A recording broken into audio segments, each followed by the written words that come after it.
Bon, je vais demander vous avez dit une chose qui me parle. Bon, la question c'est que faut-il faire avec des textes juridiques ou pseudo ou parajuridiques, comme la Déclaration des droits de l'homme.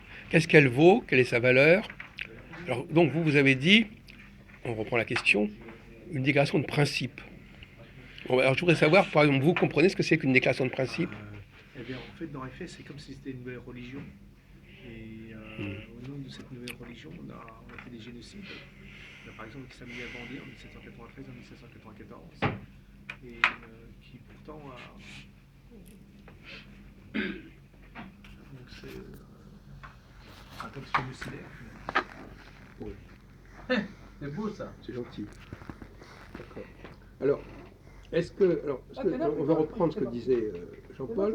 Est-ce que ça a une valeur? Est-ce que ça correspond à une réalité? Ah oui, c'est le socle de droit. Comment? C'est le socle de droit pour une bonne partie des pays dans le monde, parce qu'il y a la Commission des droits de l'homme, la Convention des droits de l'homme, les tribunaux, et tout. Ils ont étendu pas mal de choses partant de cette déclaration.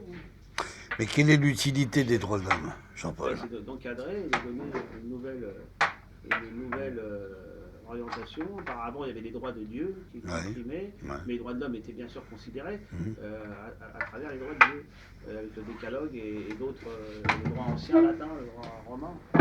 Et avec la déclaration des droits de l'homme, un nouveau droit qui se met en place, un droit... mais à quoi ça sert, je veux dire? Réduit tout à l'homme. Tu joues ton fou, réduit tout à l'homme.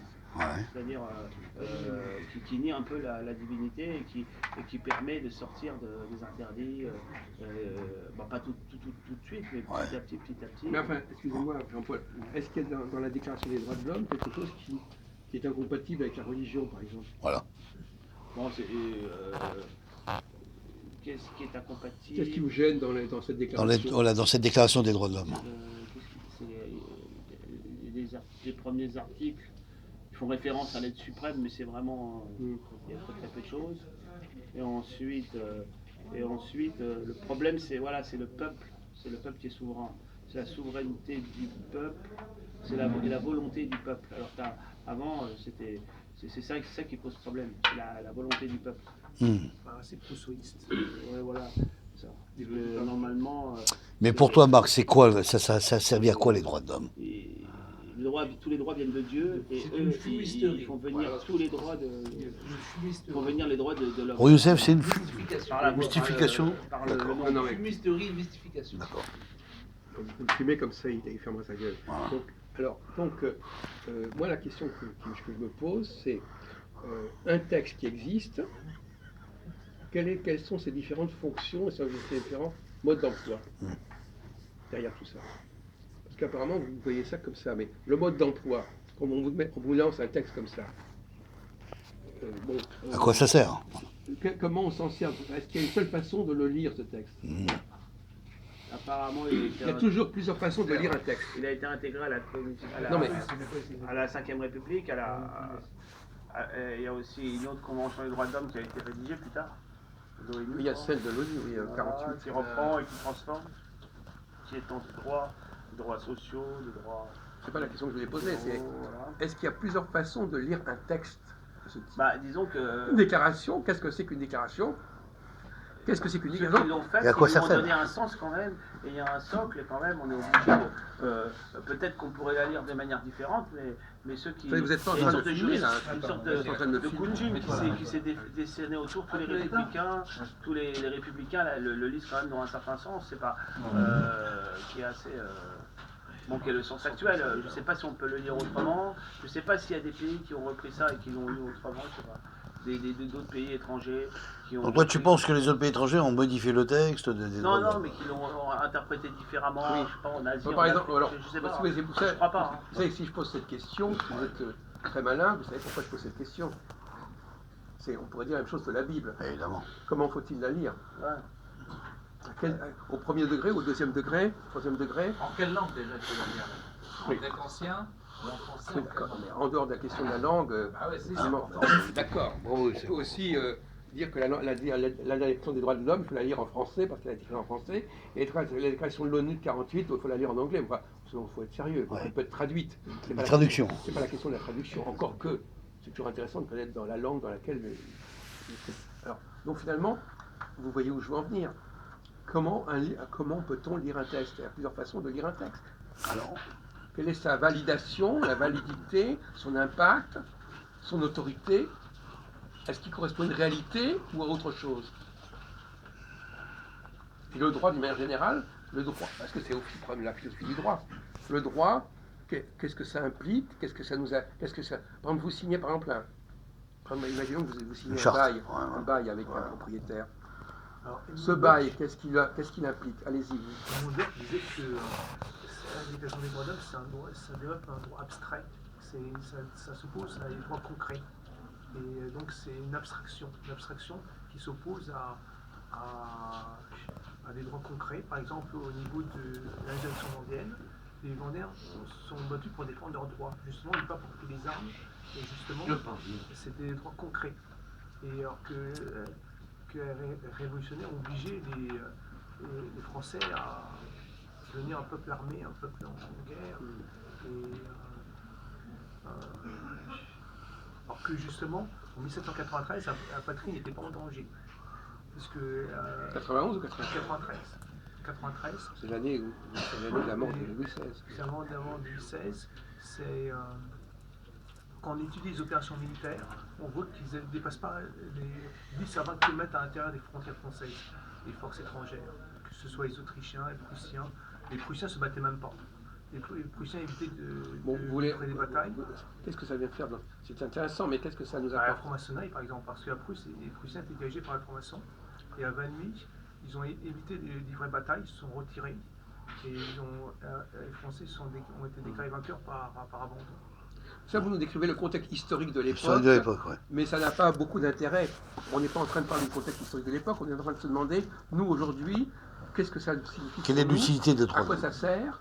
Qu'est-ce que ça implique? Voilà, surtout aussi permis le positivisme juridique. à subvertir la société. Mais surtout le positivisme juridique, parce qu'à partir de là, c'est le peuple qui, par la volonté du peuple qui fait la loi, et donc détaché de tout repère religieux, de toute. Je vous ai posé une question tout à l'heure à propos d'un bail. Ouais. Bon, le bail, ça relève du droit. Ouais.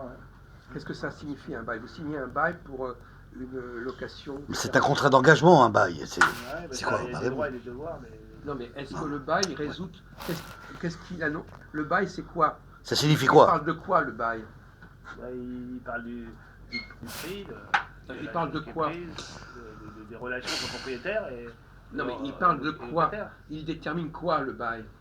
Un contrat de finance. Non, il détermine quoi? Il détermine Un contrat de confiance. une location. Mais... S'il y a quelqu'un assez intelligent pour répondre à cette question... La location du. Non, mais ça détermine quoi, de point de vue? Alors, je n'ai pas envie de vous mettre sur la voie, mais c'est quand même évident. Ça parle de quoi, un bail? Ça parle de quoi, un texte juridique? Bah, c'est une preuve écrite, Jacques. C'est une. Preuve écrite de quoi? Bah, sur un contrat, sur des droits et des devoirs qui font partie des. des finances. Moi, je pense qu'il va trouver la solution, Youssef, parce qu'il a quand même une certaine forme d'intelligence. Ah bon? Parce que vous, il y a un truc Bah, réponds, Youssef, évident, réponds alors. complètement évident, C'est quoi pour toi? qui ne sort pas. Un- Tu dis une obligation? Une obligation par rapport à quoi? Quoi? Qui se situe comment? Réciproque. Je ne sais pas qui va répondre à cette question. Le rapport entre le locataire et le On a propriétaire, combien? On a Jacques. 5 personnes. Comment? Entre le rapport Non, mais entre le... qui détermine quoi? Imaginons par exemple, je signe un bail, un contrat qui va déterminer quoi? Qui fixe quoi? Des obligations Des réciproques. obligations. Des Des Par obligations rapport à réciproques. quoi? Finance. Par rapport à quoi? Par rapport à un logement. Non, par rapport à quoi? Qu'est-ce qu'il va baliser? Le droit. Le droit. Le droit. Quand je vous donnerai la réponse, vous direz, mais on est complètement débile. C'est un roi, c'est le roi. C'est vrai que Philippe, il est capable de répondre aussi à cette question. Non, mais il veut la pas. question alors. Mais il entend, s'il a la réponse, il la donnera. Donc, vous signez, quand vous signez quelque chose avec des gens, c'est pour déterminer quoi? C'est pour fixer quoi? Peut-être que Majoud, il va répondre, on ne sait jamais. Un pacte. Mais non, lui, il comprend pas la question de toute façon. Un Un pacte. contrat. Un contrat qui va déterminer quoi? On l'a dit, le contrat. On a dit une obligation réciproque. Les relations entre C'est tout. bailleurs et preneurs. C'est curieux. Hein. Pourtant, je vais donner un exemple qui est tellement gros. Un bail, c'est encore beaucoup plus concret qu'une déclaration. Ah oui. Un contrat d'embauche? Bah, même un contrat d'embauche, ça détermine quoi? Par exemple, vous avez un mot, quand on parle de contrat, mon cher Marc. Disons que devant la société, Rien de subordination. devant la société, ça fait foi, devant la société, devant le groupe. Oui. Attendez, attendez, je vais vous mettre sur la voie, mais alors là, j'attends de voir qui va répondre le premier. Oui. Qu'est-ce qu'il y a comme type de contrat dans le travail? CDD. Qu'est-ce que ça veut dire CDD? Contrat durée déterminée. Durée Durée déterminée. Ah, durée. Ah, Contrat durée. durée. Ça dure. Tiens, Ouais, ah, on n'a pas entendu le mot durée. Ouais, Ah bon? t'as duré Contrat indéterminé, ça veut durée dire- terminée. Non, durée. Durée, ouais. Durée. Vous avez prononcé le mot durée? Relax, relax. Vous avez prononcé le mot durée? Durée, ouais. Il fixe une durée. Bien sûr, durée. Indéterminé ou. Mais oui, il indéterminé fixe ou- une durée. Mais c'est durable, Durée, c'est ouais. durable. Comment Ça se dure fait-il longtemps. Comment se fait-il qu'aucun d'entre vous Non, le n'a CDI ne fixe pas de durée. La durée est indéterminée. Mais c'est une durée aussi. Non, non, Si, non, ah, si, ah, si, mais si. c'est Mais tous les contrats ne fixent pas de durée, il y a des contrats qui Il dit sont. que ça veut dire que ça va durer indéfiniment. Non, bah Le contrat non, de pas vente, indéfiniment. c'est énagmatique et il prend. Alors, donc, voilà, finalement, chacun prend sa part. Oui, tu veux dire un contrat partiel, mais j'ai Je compris. vois que quand on nous parle de droit, vous ne comprenez pas que la raison même du droit, c'est de fixer une durée et un temps. Attends, voilà. C'est quelque chose Je t'ai répondu, moi. Non, tu l'as pas dit. Je t'ai dit durée, me dis pas le contraire. Mais, arrête. mais quand il a dit... Je l'ai dit, moi. C'est Et moi lui, qui. il a dit. Il a dit CDD. Oui, Ouais, c'est eh ben, c'est des Mais il a rien inventé, je le connaissais, c'est la réponse. C'est lui qui l'a dit. Ah, et t'as eu, Ouais, là. alors il a dit après. Je suis... Non, Ça peut dire qu'il. Relax, relax, c'est pas grave. Ça veut- CDD, ça veut dire durée. Ça veut pas dire qu'il est plus intelligent que l'autre. Non. Non, mais on s'en fout, ça. Non, mais je suis désolé, je vous ai... Voilà. C'est quand même incroyable. C'est quand comme on le parle Maghreb de l'Afrique. contrat. Et quand vous parlez d'un bail, ça fixe pas une durée? Évidemment, un bail d'un an. Donc comment se fait-il Renouvelable. Je veux pas, après, à dire que je martyrise les gens, Non, non. mais comment se fait-il que quand on parle de contrat de bail, vous ne pensiez pas immédiatement que ça va fixer à une durée? Ouais, Alors, je durée, voudrais que vous me répondiez à cette question. c'est très connu. hein. Alors, je ne veux pas être méchant, Oui, oui. mais on peut s'inquiéter. On peut s'inquiéter quand Non, non, même. mais c'est bien, Bon, c'est c'est bien pas dit, grave, c'est on bien dit, avance, je suis Il y a d'accord. certains contrats où il n'y a pas de durée. Non mais d'accord, mais le droit, Oui, ça, le ça- droit, Tu as raison, Youssef. même la Tu as raison, Constitution, tu as raison. même la Constitution, la Constitution, Contrat partiel. la Constitution, est-ce qu'elle fixe le temps, la Constitution? Oui. Bien sûr. Eh ben voilà, Bien sûr. la Constitution, elle Évidemment. fixe comment les choses vont se dérouler Bien dans sûr. le temps. Dans le temps. bien sûr. Or, mon cher Jean-Paul, machin Marc, Jean-Paul, Marc. etc., le problème de le mot temps Il n'est pas venu à n'est l'idée. pas apparu dans pas le apparu. débat. Ah, Jean-Paul, comment ça se fait alors? Alors, moi, je crois. Alors, faites votre autocritique. Alors, vous qui Marc, vous êtes un garçon honnête intellectuellement. Comment expliquer que ce mot temps. Parce qu'on parlait de l'éducation des droits de l'homme. Non. Après, on a parlé de bail, etc. Et j'ai dit qu'est-ce que ça fixe le droit? Le droit ne fixe pas un état présent. Il fixe un temps. Attends, Il une fixe durée. un futur. Une durée. Oui, un une durée. futur. Une période, si tu veux. Et pourtant, Une c'est pour ça que j'ai c'est sorti pareil. le truc du CDD. C'est pas faire, parce c'est pas que faire, je sais c'est pas. un mot qui est constamment Tu veux utilisé. faire le malin avec ton CDD, là, Et quand il a dit Mais non. CDD, dans le mot CDD, il y a le mot durée. Durée. Donc vous n'avez même pas d'excuse pour ne pas avoir répondu. Mais il ne sait pas ce puisque- que c'est qu'un CDD. Comment? Il ne sait pas ce que c'est qu'un Qui? Mais non, on parle même pas de Si, ça. je le sais. L'expression C'est quoi étant... C'est un contrat fixe. Non, c'est un contrat durée déterminée, ça Oui, veut mais dire. c'est pareil, Et fixe. le C'est CDI, pareil. ça veut dire contrat indéterminé. Donc voilà. Donc il a fallu qu'on vous mette sur la voie, Voie. laborieusement, lourdement, pour que vous puissiez enfin comprendre que quand on fait Le du fonctionnement. droit, on parle de durée, on parle de temps. Voilà. Alors ça, c'est comme... Donc il y a une sous-culture. Heureusement, il est là, il y a mais je sais pas. il y a un dysfonctionnement culturel chez ces gens-là. Je suis désolé de le D'accord, dire. non, mais t'as raison, Je suis méchant, mais Non, je le dis. oui, voilà. Il y a Non, un problème. non, c'est pas méchant, c'est une réalité que tu es Le en niveau de train- en conscience train d'expliquer. là. intellectuelle, Réellement. politique, juridique, Et ça part. il est très très bas. Hein. Bien sûr. Désolé de le dire. Bon, maintenant, je repose ma question. Toi, compas, on parle pas de toi. C'est pas fini. Je pose ma Oui. question. Donc, la Déclaration des droits de l'homme, qu'est-ce qu'elle détermine? Comment peut-on la comprendre? Mais justement, elle ne fixe pas de durée. Il n'y a pas de. Elle ne fixe pas de durée, mais elle fixe Hein pour elle. oui, elle est temporelle, mais qu'est-ce qu'elle fixe? Une limite. Est-ce qu'elle nous parle? Bon, je ne vais pas vous mettre sur la voie, Ouais, ouais. parce que j'ai obligé de mettre. Qu'est-ce qu'elle fixe? Qu'est-ce qu'elle permet? Durée. Comment? Durée. Attendez, la Déclaration des droits de l'homme, comment vous la comprenez comme une durée? Mais il ne sait pas ce que c'est. Non, mais d'accord. Mais bon. Alors, oui, en fait, de toute façon, au niveau où on en est, Majoud ou XY, pour moi, à ce niveau-là, c'est pareil. Au Hein. niveau de la déclaration des droits de l'homme, on n'est pas dans le contexte de la République. on est encore dans le contexte de la monarchie. Attendez, je ne vous pose pas la question. Attendez, arrêtez vos références historiques, contextuelles, Politiques, qui n'ont hiérarchiques, pas un grand intérêt. Si vous n'arrivez pas à dépasser ce stade de renseignement Oui, basique. ton problème de Marc, c'est que tu ne rentres pas dans le contenu de ce qu'on te dit là. On te parle des droits, comme te dit Jacques. À quoi ça sert et La pourquoi? Déclaration des droits de l'homme. Quelle est l'utilité de ça? On C'est vient quoi? d'apporter un élément majeur. Voilà. dans la On ne te discussion. demande pas d'où ça vient, Comment d'où se ça fait appartient. Maintenant On que te j'essaie de demande relancer la discussion tu développes ce que ça veut dire. On vient de dire avant. Voilà. Et bien même comme ça ne marche pas. Voilà. La déclaration- Ça court peut-être, non? Comment? Si ça marche pas, ça court peut-être. Ah non. Donc non, mais ça, d'accord. Oh, il a sorti la blague. voilà. Plaisanterie. Ah oui, attends. Alors, la Déclaration des droits de l'homme, elle nous parle de quoi? Bah, des droits, déjà. Elle nous parle des droits. Dans quelle perspective pour vous mettre dans la voie? Bah, les droits de l'humanité, Jacques. Je l'avais dit. C'est pourtant, on vient de vous donner la clé Les- du problème, voilà, on t'ouvre et la ça clé. continue à merder. C'est marrant, c'est incroyable. Fort, putain, ils vont nous virer à Je sais, d'accord. Bon, Non, mais c'est incroyable, Doucement, ça ça, bouge pas. doucement. Non, mais c'est... Comment? doucement. D'accord. Non, mais ça n'avance pas. La Déclaration des droits de l'homme, elle nous parle de quoi? De l'humanité. Non, mais elle nous... Quel est son projet, quelle est sa raison d'être? À quoi elle sert? À faire table rase du passé. Il a rien compris. Bon, Même si vous avez dit Jean-Paul, ça, on est Jean-Paul. pas de radio, on n'est pas Qu'est-ce que bien. tu peux dire là-dessus? Il y a un socle, un Oui. socle pour Oui, un chapeau pour le droit. oui, mais sur quoi? Tu réponds pas. Tu Est-ce que c'est synonyme de. te rends compte, on l'a fait il y a une semaine, Jacques. Hein, ils ont aucune mémoire. Est-ce que c'est On l'a fait il y a une semaine, ils ne se rappellent pas. Les droits de l'homme et les droits de l'être humain. Bravo, oui. Est-ce que c'est Mais oui, Youssef, mais Non, évidemment. bon, ça, on pourrait en mais ça- discuter. On pourrait pas me discuter de savoir si. C'est les un droits de rapport, l'homme- c'est un rapport. Non, oui, non, mais ça Mais avance pas. là, Et de non, la ça avance pas. Oui, voilà, ce que j'allais dire. Ah, voilà. Voilà, on en a déjà parlé de ça. Ah, c'est bien, On en a déjà bon. parlé. Ah, Est-ce que- pardon. Elle permet l'égalité, elle met en avant l'égalité, elle remet en cause la hiérarchie Alors, traditionnelle. vous avez employé un mot très intéressant, Jean-Paul. L'égalité. Elle permet. Elle permet, voilà. Qu'est-ce que ça veut dire qu'un texte qui permet?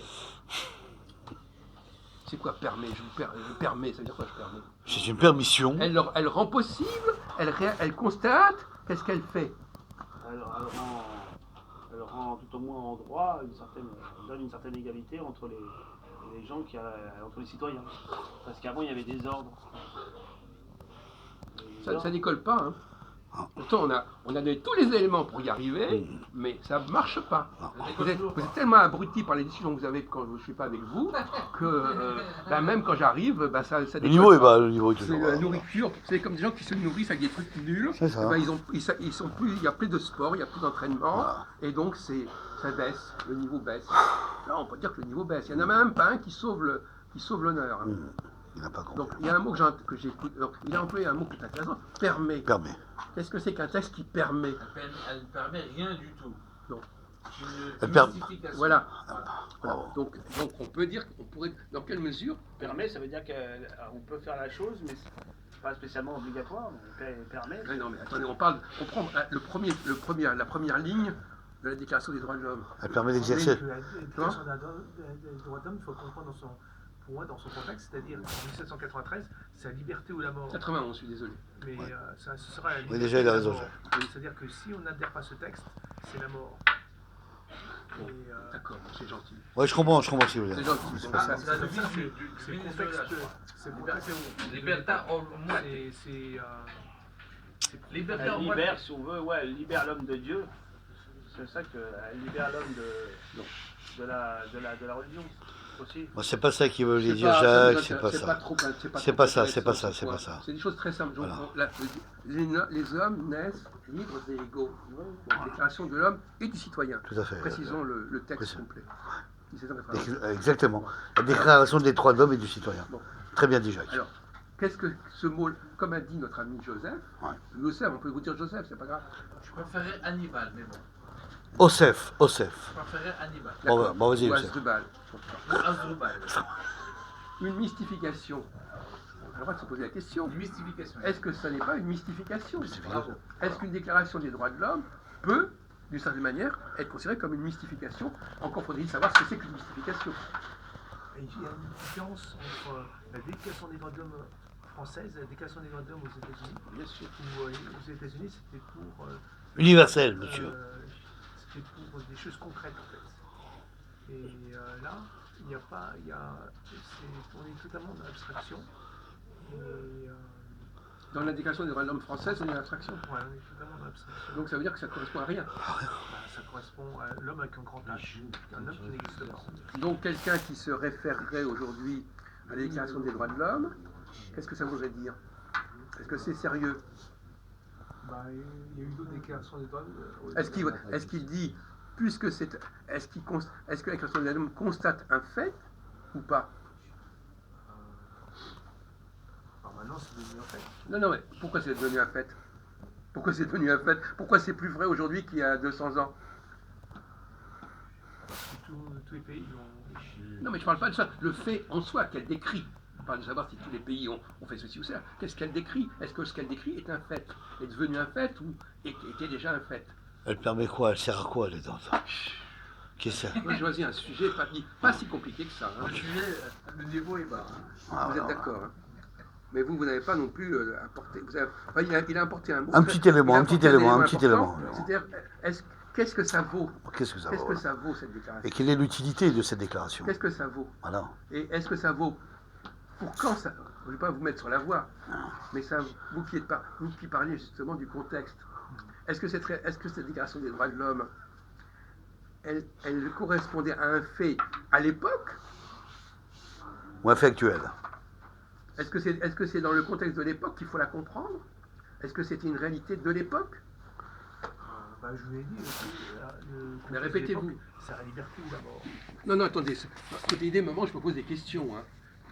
C'est pas ça la question. Est-ce que ça correspondait? Est-ce que l'idée que tous les hommes C'est la étaient... devise de Bolivar, ça, Simon Bolivar. Voilà. La libertà o muerte. Oui, c'est ça. Le fascisme ne Venezuela passera aussi. pas, etc. Bon. Mais bon, Bon. Alors, donc, je vous ai pourtant mis sur la voie, Jean-Paul, je l'ai Jean-Paul, dit, alors. le problème se pose aussi pour la Bible. Est-ce que la Bible nous parle d'une... De quoi nous parle la Bible? Est-ce qu'elle nous parle d'une réalité ou de quelque chose d'autre qu'une réalité? Pour nous, elle nous parle d'une réalité. Pour moi, c'est une fable, la vie. Une Fable. Pour les enfants. C'est une fable de La Fontaine pour toi, Youssef. Oui, pour Non, les mais quelle est enfants. la question? On va poser le problème autrement. On ne vous demande pas quel est votre avis, on vous demande quelle est la problématique qui est posée, quelles sont les questions qu'on peut se poser par rapport à ça. Hein, même si vous êtes d'un côté ou de l'autre, peu importe. Par exemple, dans le cas de la Bible, on va vous aider, Jean-Paul. Dans le cas de la Bible, quelles sont les questions qu'on peut se poser? Non. Son authenticité. Voilà, son authenticité. Bon, alors son authenticité, qu'est-ce que c'est que l'authenticité? Alors, quel degré qu'est-ce que c'est que l'authenticité? Elle est authentique par rapport à quoi? Par rapport à quel moment? Qu'est-ce que c'est quoi authenticité? On a déjà parlé 1000 fois de ce Par rapport problème-là. à celui qui a révélé, ça. Non, mais les textes bibliques, ils nous parlent de quoi? Vous pouvez exactement de quoi pourrait-il nous parler? De la rédemption en général. Hein. Non. Est-ce qu'il nous parle de choses qui sont là ou qui ne sont pas? Oui, il parle il y a pas mal de prophéties. Eh ben voilà. Il n'y a pas que Alors, ça. voilà. Alors, Il y le a mot aussi prophétie. il y a aussi des textes Oui. sapientiaux, de morale, historiques. Il n'y a pas que des. Non mais d'accord, mais vous n'avez pas prononcé. Alors c'est curieux pour quelqu'un qui nous parle constamment de préfiguration de prophétie, il n'est pas capable de nous dire que ces textes-là nous parlent de quelque chose qui va venir. Donc, vous êtes incroyable. Tout à l'heure, il ne nous parlait pas du temps, il ne nous parle pas de l'avenir. Donc finalement, il y a un blocage. Vous ne pouvez pas nous parler de l'avenir. Est-ce que ces textes nous parlent de l'avenir, de quelque chose qui va advenir? Bon, c'est bien le temps. Futur. Encore, on voit bien qu'on est dans le balisage du temps. Du futur, bien sûr, exactement. Mais ça sort pas. Ah ouais, ouais. Alors, c'est incroyable. Il parle de préfiguration, mais quand on lui demande la Bible, il ne dit pas que c'est prophétique. Il faut le pousser comme ça pour qu'il en Booster. parle. Ouais. Le contrat, il faut finir par penser que oui, il y a des gens qui ont raison. Le contrat, c'est aussi que je nous parle de l'avenir. Il construit l'avenir. Le contrat, il construit l'avenir. Une constitution, ça construit l'avenir. Évidemment. C'est pas simplement un constat de quelque chose qui est là. C'est pas un document qui reste apaisé comme ça, voilà, qui n'est pas, C'est bon, par qui n'est pas exemple, établi, quoi. on va dire, voilà. Par exemple, dans le cas d'un contrat, d'un bail de location, le bail de location, C'est un contrat il dur. parle de l'avenir. Mais qu'est-ce qu'il sait de l'avenir? Qu'est-ce qu'il sait du locataire? Est-ce que le locataire va payer son loyer ou pas? Il n'en sait rien. régit surtout Non, mais il le ne... présent et l'avenir. Oui. Mais il régit sur Oui, le bah temps. oui, mais vous commencez à vous réveiller, mon vieux. Ça fait 1 heure qu'on en discute. Hein. Donc, alors, il nous parle de quelque chose. Est-ce qu'il donne les moyens de ce qu'il énonce? Bah oui, normalement, il donne des réponses en cas de problème. Tu peux pas me mettre maths avec Il prévoit. Eh ben oui, prévoit. Oui, c'est extraordinaire. Tout à l'heure, on parlait du bail. Ouais. Il n'a pas été capable de dire que ça prévoyait quelque chose. Il prévoit, oui. Il prévoit l'avenir, voilà. Et alors, C'est une moulinette aujourd'hui. non, Tac. je crois que vous avez besoin de beaucoup d'exercices. Ouais. Donc effectivement, la question, on a parlé maintenant de prévoir. On dit que les textes nous parlent de choses à venir. Ils prévoient, Ouais. ils prophétisent. Donc quand je disais qu'un texte n'était pas forcément lu comme quelque chose qui constatait, Ah oui, mais qui prévoyait, bien sûr. c'est pas la même chose que la... Vous êtes d'accord avec moi? Constater, c'est pas la même chose que prévoir. Bon. Et donc la Déclaration des droits de l'homme... Constater, c'est une observation aperçue. C'est ça, le constater. Constater... Alors, on va jouer là-dessus. Ah, c'est Alors, important, encore un petit jeu. Constater et prévoir, Ah ouais. qu'est-ce qui les oppose, ces deux notions? Ah, c'est très simple. Constater, pour moi, Jacques, c'est tu constates un événement, enfin ce qui se passe actuellement. Voilà, tu le vois, c'est précis, c'est actuel. Et prévoir, c'est une prévision dans l'avenir qui n'a pas été, fait, qui n'a pas été Oui. Bah, c'est pas vu. Malheureusement, alors c'est pas tout à fait ça non plus. C'est pas ça, d'accord. Non, parce que curieusement, il y a... Qu'est-ce que quel est le contrat de Prévoir, c'est faire des choses dans le présent pour qu'elles servent dans l'avenir. Oui. Et constater, c'est Bah, c'est parler de prendre en quoi? compte les On choses. parle de quoi quand on constate? Bah, on prend en compte les choses qu'on voit. Donc c'est constater, c'est un présent. D'après ce que vous dites. Oui, dans le présent, oui. Dans le présent, oui. C'est curieux. Il y a un mot qui n'a pas été prononcé, là encore une fois. C'est extraordinaire. Vous, quel est le contraire de prévoir? Non, le prévoir, ça renvoie à quel temps grammatical? Pour moi, c'est futur. Et constater? À voir, ça. Passé. Au passé. Mais je viens de te le dire. Non, vous avez dit le présent. Non, je t'ai dit passé. Non, mais d'accord. Oh. Mais n'empêche que vous avez dit le présent. J'ai pas dit passé, Valentin. Oui, Putain, mais tu veux. avant, Oui, tu as dit le- avant j'ai dit présent. Oui, alors c'est là l'erreur. Bon, d'accord. On ne bon, constate pas un présent, on constate un passé. Passé, voilà. C'est le présent, il n'existe pas le présent. On constate quelque chose qui est déjà là. Ouais. Donc la réponse présent est une fausse réponse. Bon, très bien, je l'admets. Non mais il y avait une égalité. J'ai quand même donné les réponses, hein, merci. Le présent, ça n'existe. Le présent, c'est une fausse réponse. Il y a le futur, le passé. On n'est pas dans le présent. Ça veut rien dire. Si je dis les choses sont comme ça. Bah, dans l'histoire, ça veut on dire se pas- réfère comme ça, de toute façon, Jacques. Si je dis les choses sont comme ça veut dire que c'est le passé qui me dit que c'est comme ça. Bien sûr, C'est pas le présent. bien sûr. Alors, il faut engendrer le passé pour prédire l'avenir. Tel est le sens du présent. Ah, bravo. Friedrich Nietzsche. Bravo. Oui. Bravo, Youssef, bravo. Tu as appris les textes, c'est bien. Donc, Nietzsche, plus exactement, à l'allemande. Un allemand chez nous. Alors, donc effectivement, là, on a la Déclaration des droits de l'homme, elle nous parle du passé ou du futur? Ou du présent, parce que le présent, ça existe aussi. Mais qu'est-ce que c'est que ce présent? C'est quelque chose de très insaisissable, le présent. C'est vrai. Il n'a pas beaucoup d'importance. Parce que ça veut dire quelque chose qui n'était pas là avant. On ne sait pas très bien si c'est demain, c'est tout de suite. Qu'est-ce que c'est que tout de suite? Car les gilets jaunes, ils sont dans le Moi, présent. je dis, ouais, voilà, tout à fait. Ils sont dans le présent, mais moi, je te dirais Ils sont ni dans le futur. Je te répondrai, Jacques, que les droits de Ils sont l'homme- ni capables de se les- projeter vers l'avenir, ni capables d'assumer Les le droits de passé. l'homme, c'est dans l'avenir Ils sont quand une même. sorte de présent, qui est une sorte de purgatoire, de lieu complètement abstrait qui est le présent. Donc paradoxalement, le présent, c'est abstrait. C'est abstrait, comme dirait notre anima. Voilà. Alors, Elle représente aussi le passé, ça ressemble aux jacqueries du Moyen-Âge. Bien oui, sûr. C'est pas une révolution, c'est juste une jacquerie. Ouais, ouais. mais de toute façon, Simplement évidemment, parce qu'ils ont faim, c'est exactement à l'époque. mais Les Français de l'époque. ils n'ont pas de... Les Français de toute façon ne se réveillent que quand ils ont faim. C'est-à-dire quand ils mangent dans l'assiette, tu peux être fasciste, tu peux être de droite, d'extrême droite, ils te laissent au pouvoir tant que tu touches pas à leur assiette. Ils sont comme ça. Oui. C'est un grand Enfin, peuple, ils ont un grand défaut, c'est l'estomac. Il ne pense qu'à l'estomac, il ne voit pas Pense le côté spirituel. Macron est un pourri fini, il représente le capitalisme international pourri, déshumanisé, qui ne pense pas à l'être humain, qui pense qu'à faire. Jacques, continue. Et ils ont voté pour lui contre Marine Le Pen. Marine Le Pen, même elle que je n'aime pas, aurait fait moins pire que lui. Lui, il a détruit le droit du travail, Il a détruit les CDI. Il travaille vraiment pour les Rothschild, il travaille vraiment pour l'oligarchie bancaire mondiale. Et si vous ne le voyez pas, Il n'a pas fini, hein, c'est que vous êtes il idiot. continue encore là, il va faire des réformes. Si vous ne le voyez pas, si vous le Ah, défendez non, ce genre de Macron. ça, Ah bon. c'est que vous êtes Parce idiot. que- Tous les jours, il y a des il est dans le usines cours, qui ferment. Je Il vous est dans le signale qu'il y a présent, mais encore- Non, mais il prévoit pour le futur. attends, Jean-Paul, t'as assez parlé. Oui, le futur. Rien que hier, il y a encore 2 usines de 1000 personnes qui ont fermé là, en France. Tous les jours, il y a des gens qui tombent dans la rue. Alors, il y a un peu de respect pour ces gens-là. Parce que les 3 quarts d'entre vous, vous n'avez pas de vrais enfants, vous n'avez pas une vraie vie de famille. Il y en a, ils ont 5 enfants, il y en a, ils ont donné leur vie pour la France. 4-5 enfants, ils sont français même de souche, ils sont en usine. Alors ne riez pas avec ça là. Parce que d'entendre vos conneries au bout d'un moment, c'est fatigant. Là. Il y a des humains derrière tout ça là. Alors si tu dis pas ça dans tes émissions à la con, ça ne veut rien dire tes émissions à la con. Mais voilà, comme ça, on l'a entendu. Moi je te le dis, moi franchement là. Je ne peux pas raconter des niaiseries générales sans voir la souffrance des gens. Ce qui compte, c'est l'être humain qui souffre. C'est pas vos gueules à vous là. Mais nous, on est d'êtres humains qui Non, non, non, non, toi tais-toi, Nous aussi, Jean-Paul. on souffre. Les 3 quarts, souvent tu dis des Blondin, conneries. il souffre aussi, non? Mais je m'en branle de Blondin. Il est preuve actuelle, Blondin. Tu veux que j'arrête? Arrêtez vos conneries là.